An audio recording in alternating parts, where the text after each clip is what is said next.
Assalamualaikum warahmatullahi wabarakatuh. Perkenalkan, nama saya Radia Mutmainah. Saya dari Prodi Hubungan Internasional kelas A angkatan tahun 2020 Universitas Muhammad Harman dengan NIM 2002046012. Jadi di video kali ini menjadi video terakhir di mata kuliah Filsafat Ilmu yang diampu oleh Ibu Unis. Untuk itu, saya akan membahas kesimpulan dari video-video sebelumnya. Seperti biasa, sebelum memasuki pembahasan, saya akan melakukan self-evaluation mengenai video yang sebelumnya saya buat, yaitu video part 3 mengenai apa keinginan saya yang sesungguhnya.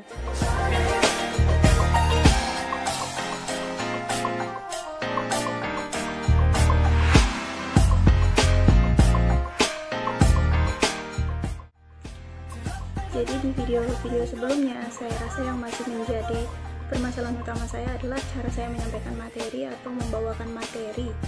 Kemudian pemilihan diksi atau kata yang saya gunakan itu masih belum tepat.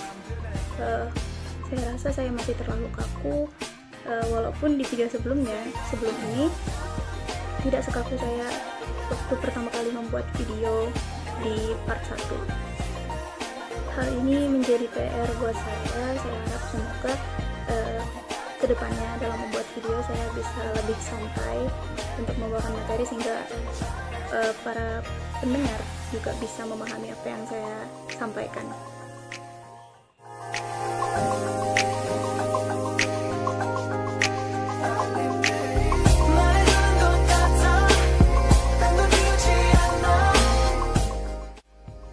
Oke, masuk ke dalam pembahasan. Jadi saya akan menjelaskan kembali apa yang saya bahas di video-video sebelumnya. Di video-video sebelumnya saya menjelaskan mengenai apa keinginan saya sesungguhnya, yang mana hal tersebut dalam psikologi itu termasuk di dalam quarter life crisis atau berkaitan dengan quarter life crisis. Jadi apa sih itu quarter life crisis? Quarter life crisis adalah ketika seseorang memasuki usia 18 hingga 30 tahun, yang mana mereka ini masih bingung akan keinginan mereka yang sesungguhnya, masih khawatir akan masa depan mereka, masih bingung dalam menentukan jalan yang mana mereka ambil, serta nggak jarang orang yang mengalami quarter life crisis ini masih mempertanyakan eksistensinya sebagai manusia, makna kehidupannya mereka, seperti itu. Kenapa kemudian saya mengangkat tema ini untuk menjadi curhat filsafat saya? Karena walaupun kita sudah memasuki usia yang dewasa, saya rasa mungkin beberapa orang masih belum tahu apa sebenarnya keinginan kita yang sesungguhnya, apa yang sebenarnya kita ingin lakukan dalam hidup ini. Kemudian setiap manusia itu kan pasti punya impian serta tujuan untuk bahagia. Yang jadi masalah adalah bagaimana cara kita mencapai kebahagiaan tersebut. Nah, di video-video sebelumnya saya menjawab menggunakan tingkatan berpikir, scientific thinking, dan juga common thinking.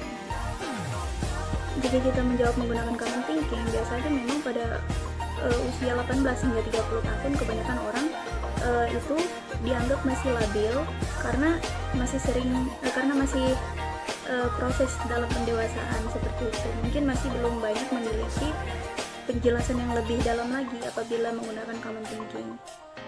Kemudian apabila kita menjawab menggunakan scientific thinking, yaitu secara psikologi atau secara psikologi, cara mengatasinya yaitu dengan yang pertama, yaitu jangan mengikuti standar orang lain, belajar mencintai diri sendiri, kemudian tetapkan prioritas atau tetapkan hal-hal yang menjadi prioritas kita.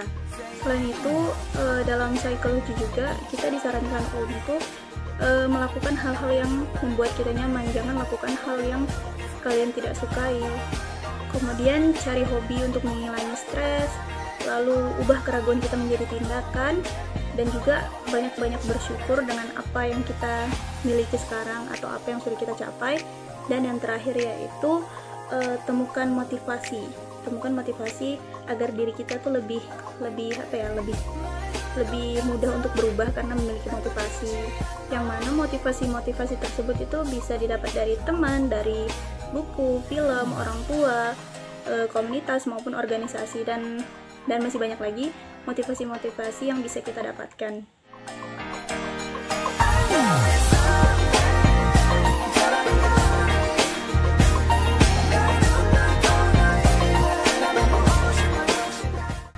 Nah, jadi kesimpulan saya dengan apa yang saya bahas di video-video sebelumnya, bahwa dengan cara kita mengenali diri kita sendiri ataupun mengetahui apa keinginan kita, sesungguhnya hal tersebut itu kan merupakan salah satu cara kita mendekati kebahagiaan, yang mana kebahagiaan itu adalah tujuan dari semua manusia. Dengan kita mengetahui keinginan diri kita yang sesungguhnya, kita mampu mencapai segala macam hal yang kita inginkan, sehingga kita itu tidak salah langkah dalam menentukan masa depan kita.